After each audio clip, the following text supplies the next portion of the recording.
About to go ride with Court here in the Guntherwerks car. Any day at the track is not a bad day. We are at Willow Springs at the big track, and just not too long ago I actually had a chance to drive this for the first time, which this track is scary, but I'm really looking forward to actually riding in this car with a professional driver. Oh, this thing is so cool. This is like the bug eater here. Check it out. So they've been testing this morning, and look how many bugs they already killed. Oh, look, this one's still alive. Poor guy. But we're gonna go for a ride. This is gonna be insane.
This thing is so awesome. Sir. Every day I'm hustling. Oh my God. Cart, I cannot believe. Cool, right? You know what really surprises me the most is how fast you can go through the slower section up there. Car's got a lot of grip. Yeah, so I mean, you're looking at a 295 front tire, a 335 rear tire, carbon CCMR brakes, you know, full race trajectory suspension, the best Öhlins makes. You know, the low speed grip in this car is astounding. The brakes, astounding. The ability to turn in, car turns in exactly where you want it, doesn't do anything weird, get right back to power. Again, doesn't do anything weird, get straight back into power. The rear doesn't step out, lots of grip, super confidence inspiring. No, it's a great car. It's such a fun car. I just can't even just comprehend how much grip. So I was watching the Speedo going through the turn 8 there. And I mean, you are like 115, almost 120. Yeah, it's about a 120 by myself, about a 125, 130 mile an hour corner. And the car, we've been working on it today to get it just more stable at high speed. Made great improvements. The level of adjustability in the car is really amazing. You can take it from a tame street car, a really mellow street car, and drives around Rodeo Drive nicely, and bring it up here and make a few tweaks, and it's incredible, right? High speed, it's a different kind of track. I just can't even. So 2 weeks ago, I took my Supra here, and into that corner, I barely hit 100 miles per hour. Oh, is that right? You know? So it's nice to kind of have that a little bit of a back-to-back feel from a complete street car, you know, to something that's suited for both track and street use. And very visceral, you know, the air cooled. Everybody, you know, has really gone backwards in how they want a car to feel, like a GT2 RS or a GT3 RS. They can do similar lap times, if maybe even quicker possibly, but you know, it's about how it feels and how you have to work for it and how you have to have real talent to be able to hustle a car, an air-cooled car, and shift and heel and toe and threshold braking, all those things that have kind of, you know, gone by the wayside the past 10 years. So it's really, these cars are so rewarding when you can work them. And on top of that, I noticed how smooth it is too, like in terms of power delivery versus like a turbo car potentially it's Right. not as linear. Which is nice, even though this motor is the best, 4-liter air-cooled motor that God made ever, 430 horsepower and, great torque down low. But it's exactly right. Your delivery is so linear that, like a 2RS, I have a 2RS that just wants to spin the wheels, right? Right. So you're always managing, torque and horsepower on that car versus this car, you're able to confidently get back to power, manage the chassis, float the car into the corners, based on tire grip. So that part of it's nice. Unbelievable. And the exit speed here at turn 2, that right-hander. Fast there, right? Yeah. Oh my goodness. I grip. just cannot believe how much grip it has for a street car. A lot of grip. So street cool. tires, street car. I mean, really got to remember that, Thank you so much. Pleasure. Thanks for coming. Hopefully one day I'll be able to drive something like this here on this track. Of course. Hi, Peter. Hi. Peter actually owns Guntherwerks, correct? Or you started? One of the founders, yeah. One of the founders of Guntherwerks. And Peter actually invited us to check out their new build. I think this is named the Sting, correct? That's right. This thing is so crazy. So they kind of broke me in pretty good right off the bat. We came here and they're like, hey, jump in the car. I jumped in with Kurt Wagner and he took me for a crazy ride. This thing is so fast. Just 2 weeks before I had a chance to actually track my Supra here, which it's kind of interesting to be able to compare like a street car, complete 100% street car, to a street track focused car, right? I mean, it's just kind of, for me at least, it was cool to see the difference. This is completely not just a regular street car. So tell us a little bit about this build and tell us a little bit about Guntherwerks. Well, this customer in particular has a lot of track cars like the Performante, the McLaren Senna, and so forth. So he's very, very focused on driving the car on the track. He's actually in the East Coast, so we wanted to basically strip as much weight as possible. It has minimal sound deadening, and we basically weighed everything on the car to make sure that every pound could be lost. So the final weight came in just a hair over 2,500 pounds. That's about a 600 to 700 pound weight savings from where it was originally. So this actually started life out as a street 993, correct? Correct, 993, 1995 C2 coupe, and then it gets our conversion. It takes about 8 to 9 months. This thing had every single option on it, including the Brembo CCMR brakes. So yeah, this was an interesting build. This is actually the most track-oriented build we've done to date.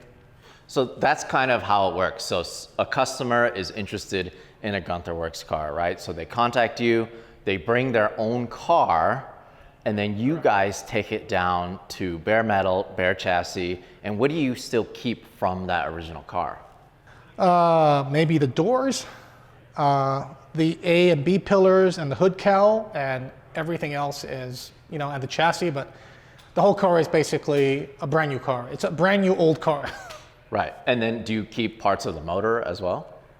No, there's only the original engine block that we keep, and it's only to make sure that we have the right matching numbers with the VIN numbers for collectability purposes, but really the engine is all brand new. It's completely rebuilt by Rospart Racing in Portland, Oregon. All right, so let's kind of do a little walk around from the outside here. In terms of just the body, looking at it from the outside, the thing that I notice immediately is how much wider this actually is versus stock. I mean, this is not just one of those things where it's a wide body, yeah, in the rear, but it seems like it's just as wide in the front. Yeah, so actually the front is 6 inches wider, so is the rear. But the key is to really bring out the front track wider to match the rear, so we have a perfectly square setup. I kind of overheard you guys talking a little bit about tire size. That's kind of one of the things that you guys really focused on in terms of not so much fixing a Porsche, like the way it handles, but you guys are improving on it, correct? Right, it's basically doing what we can to make it as close to a race car as possible while still being able to put street legal license plates and drive it on the street comfortably. So it's got 295s in the front, 335s in the back, and it handles essentially like a race car. And it doesn't even rub. No. I mean, because I think you were mentioning before we started recording a little bit about like the suspension points and everything. You kind of tailored this to make it as close to a race car as possible, but for the street. Yes, it's essentially a race car with license plates on. That's what this is. All right, so let's take a look at this. So all of this carbon, everything, all these panels are carbon? Yeah, the whole car is carbon fiber, including the roof. You can see that we've exposed carbon down the middle of the car to show the original construction underneath the paint. Everything is carbon fiber with the exception of the doors, and we keep the doors for side impact collision. But yeah, we save approximately 600 pounds on this car compared to stock. That is incredible. I mean, everything is special about this build, including the headlights. Tell me a little bit about the headlights. So these headlights are by LED, and they're all billet machined aluminum with a carbon fiber housing. So all of the plugs in the back are all factory, so this can almost be serviced at a Porsche dealership because all of the wiring and the connectors are all original Porsche. I mean, you even have Guntherwerks, just kind of like, what is that, like laser? GW, yeah, that's a laser engraved. Wow, that is so cool. It's just like the littlest things that make it so special. Tell me a little bit about the wheels. I think you guys mentioned that you actually made these in-house. Yes, these are 18 by 11 in the front, 18 by 13 in the rear. It's a three-piece construction. One of the reasons why we use three-piece is because the wheels are so wide and we have a negative offset, so it's very hard to achieve that on a one-piece. And also the three-piece sort of harks back to the original racing wheels that Porsche used to use, like on the GT2, where it's a multi-piece construction. This is actually a turbo-style fan design. It's actually directional, and it's kind of a modern twist on the original Porsche turbo wheel. So tell me about the brakes. I know these are super special, and it's one of those things where you guys really pulled out all of the stops, no pun intended, on making this car stop. So Brembo is actually our technology partner, and they made a custom spec fitment just for our wheels, and these are like essentially the largest diameter brake rotors you can put on this car. These are Brembo CCMRs. It's different from carbon ceramic in the way that CCMRs are actually layered carbon fiber. So it takes 8 months for Brembo to make each rotor. And they have essentially 100,000 mile longevity, or the Brembo says it lasts the lifetime of the car. And it's got about 30,000 miles on the track. So, I mean, we've taken this thing to Laguna Seca and beat on it for an entire day, and there was absolutely no brake fade. So this is the best brakes money can buy today. It's actually the same rotor technology that's on the McLaren Senna. All right, so let's go to the back here. Man, it's so crazy how wide it is. And the thing is, we haven't even gone to the engine. Like, the engine and the interior, there's just so many little things. Tell me about the exhaust. I love the way it looks. So we have the exhaust in the middle because it harks back to the Porsche GT3. And one of the reasons we like putting the exhaust in the middle instead of out on each side is, acoustically speaking, it creates a much better sound when the exhausts are close together. So that's the reason why I think a lot of motorsport cars do that. And the neat thing about this, it has actually a valve. So when you press the sport button in front of the shifter, not only does the Motec engine management system go into a more aggressive mode where you get more power and more torque, but it opens up the exhaust valves and it goes from quiet to basically sounding like a race car. This is the best of the 90s, and it's the last of the air-cooled.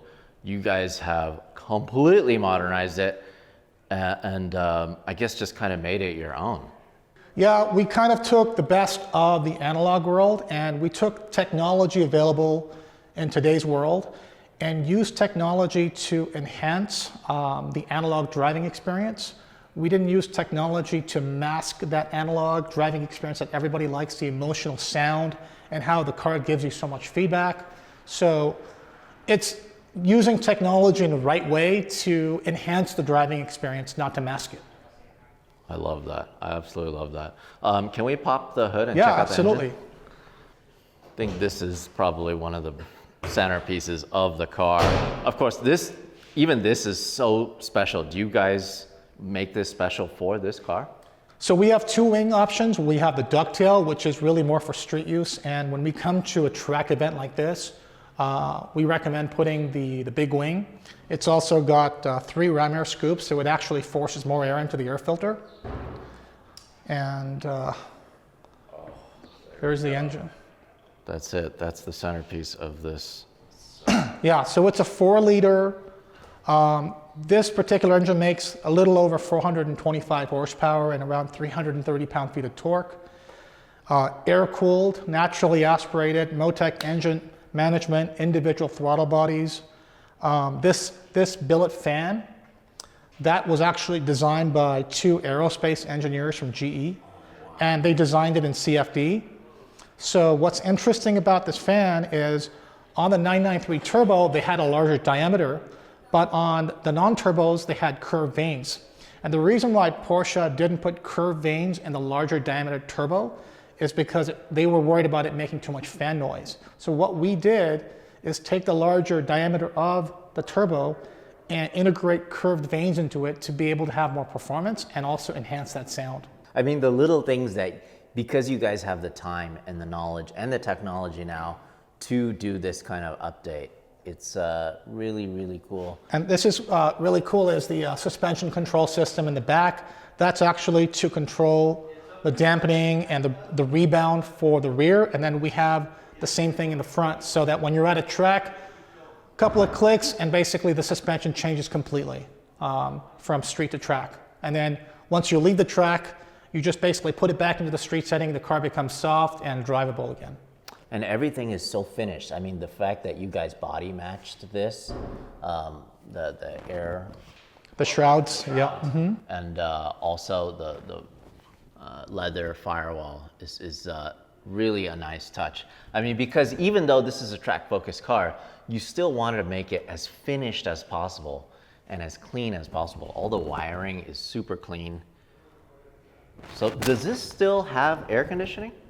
Yeah, it actually, so the factory air conditioning would normally be here. It would be running off the drive belt. So what we did is we removed the factory air conditioning heat and we went with an electric AC system, which not only saves weight, but doesn't run power off the drivetrain. And the electric AC is actually moved to the front of the car. So on 911s, what you want to do is try to remove as much weight from the rear and transfer it to the front to get that 50-50 ratio because the engine's in the back. So what we've done is we've shifted as much as we can into the front of the car to create a more even weight balance. Wow, that's incredible. I've actually never seen that because normally I see the condenser, right? On a lot of air-cooled cars, what they do is they put it right here. And it kind of clutters up the engine bay a little bit. Absolutely. But for you guys to even think about doing electric, so does that actually free up some power? Absolutely, because it's not running off the drivetrain, so you don't have that drivetrain loss at all. So probably gaining between 10 to like 12 horsepower because of that efficiency, and all the piping that goes from the back of the car to the front is all gone. We rip all that out. So we save weight that way too. That's extra weight savings. Amazing. So what does this motor actually rev out to? So the red line on this motor is 7,800. On our engine dyno at 7,800, the engine continues to make power. And I think it actually makes power all the way up to the low 8,000 RPM. The reason why Jeff Gamroth didn't want to raise the red line was we want engine longevity. So he made it more conservative and brought it back to 7,800, even though we're still making power above 7,800 RPM on the engine dyno. You guys have thought of everything. I love it. Can we check out the interior? So I already had a chance to ride in this on the track, and one of the first things that you guys did was you guys brought floor mats for me because the floor of this is carbon fiber. So all of this, the whole tub is carbon fiber. Yeah, so the We replace all of the factory carpet with carbon fiber panels that we custom made. It's all integrated into the rear seat delete panel. And yeah, it's just about fit and finish and try to save weight everywhere we can. So, you know, that's... Even right here on the shift knob. Yeah, we've drilled a hole there just because we can save a few grams. You know, it's really sort of the Porsche GT mentality. Because that's the thing, is this has so much grip on the track as a street car, but it doesn't have that crazy power compared to like a modern turbo Porsche or even just the regular modern Carreras. But the engine's super smooth and you can kind of enjoy every bit of that power. Well, we like to look at numbers in terms of power to weight. So if you look at the power of 425, 30 horsepower, and look at the weight of the car, 25 and 2,600 pounds, the power to weight ratio is actually better than a lot of modern sports cars. That's what's key, is it's not just about having as much horsepower, it's about losing the weight at the same time, you know, so that ratio is what we focused on. And tell me about the seats. I know these are super special. They were very comfortable too. Yeah, so we didn't like any of the seats out in the market, so we decided just to design our own seat. This is actually one of the most popular accessory items that people request for their cars. It's sort of taking combination of all of the different modern sports seats that I like the Porsche GT3 lightweight bucket seats, and we sort of took elements of it and combined them and made it as comfortable as possible. What I like about this, it has a raised carbon fiber bridge. So when you get in and out of the car, the egress and egress makes it easier. And it also doesn't crush the seat bolsters where it creates leather wear. So this is actually a bolster protector. Oh, that is so cool. So this is actually like a part that you potentially could replace. Yes, that's just Velcroed on, and it's just a seat protector to, you know, reduce leather wear when you get in and out. You guys really have thought of everything. I absolutely love it. All of this center console area, so you make all of this stuff? Yes, everything is made in-house. Yeah. And you can see these aluminum knobs. We replace all the factory knobs with billet machined aluminum. Even these AC vents right here are replaced, these controls here. So you guys actually make these? Yes. I love it.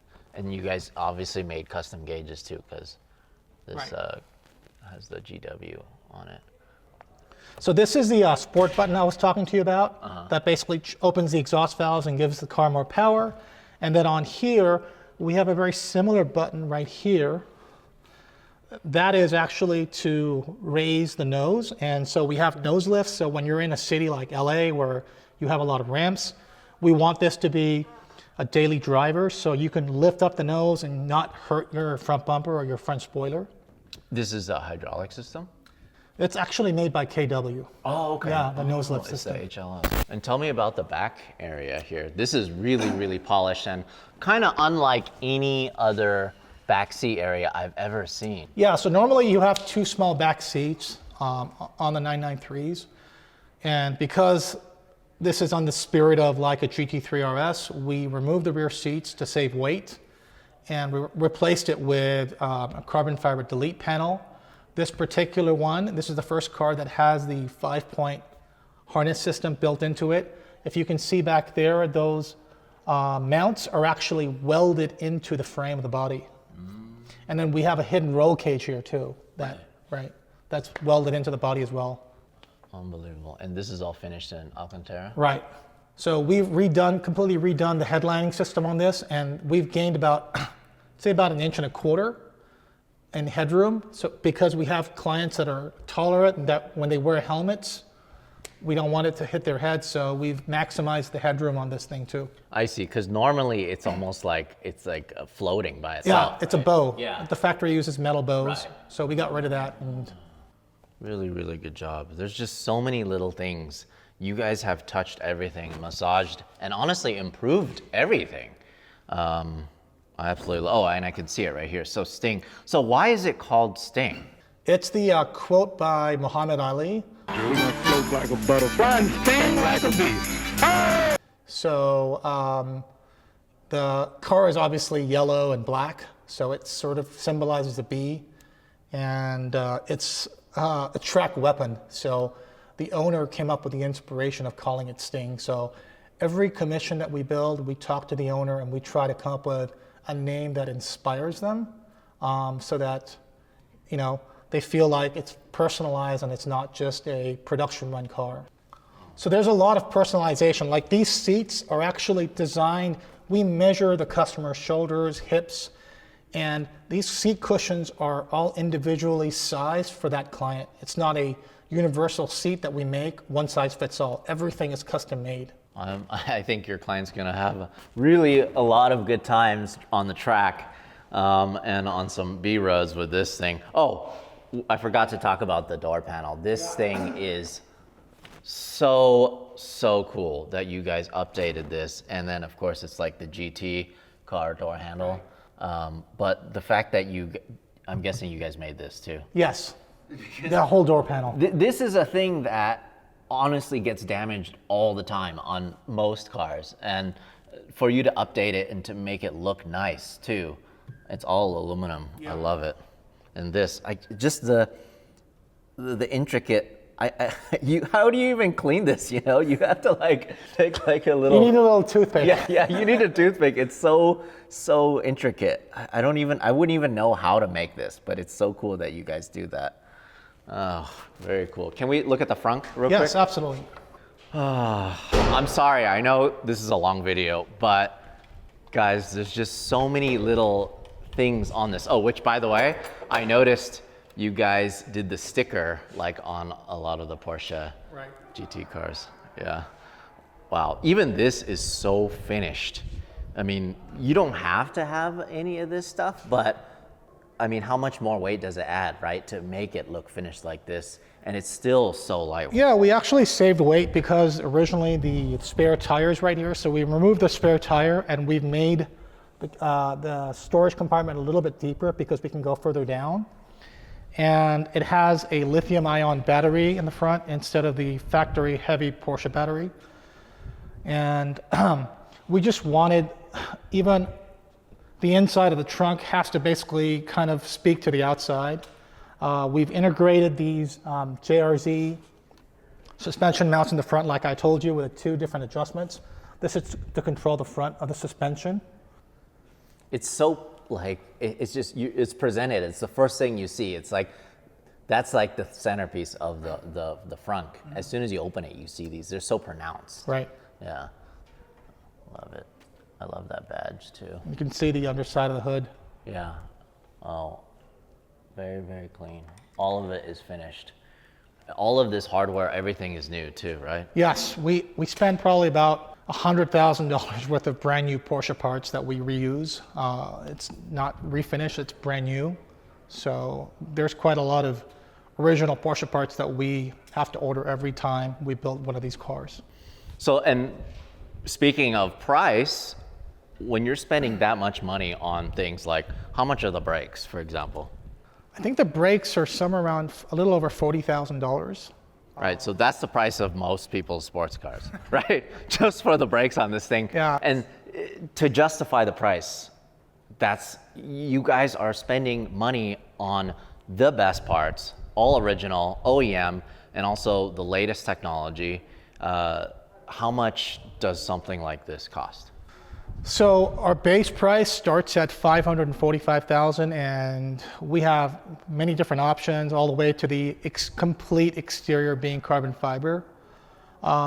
Something like this is in the high 6 without the donor car, and we can go over 7 with, if you get the exterior fully exposed carbon body, the carbon ceramic brakes. I mean, the option list goes on and on. Right. But the point is that you guys actually spend money on these things, and it adds up. You know, you kind of get what you pay for, and if you want something this premium, and if you want something that's this fast on the track and also this good looking, I mean, this is a showstopper. Just looking at it from the outside, it's too easy Off camera, we were kind of talking about, hey, in LA, when you're driving a normal Porsche, even if you're driving a turbo or a GT3 or whatever, no one looks at you twice, you know, because it's kind of old hat. It's normal to see that out on the road. But when you drive something like this, people know it's special for whatever reason. Yeah, it's quite surprising the amount of attention that this car gets. Kurt Wagner has a 918 Spider, the test driver, and he's telling us that when he drives this through Malibu, he gets just, the crowd just magnetizes around the car. So he was actually quite surprised by that. Very cool. Well, thank you so much for bringing this out. Thank you for having us out. I was just so excited to shoot this thing. It's so nice. It sounds amazing. It's really fast. I think that's it. I think that's a wrap. All right. Yeah. Thank you. That's a wrap.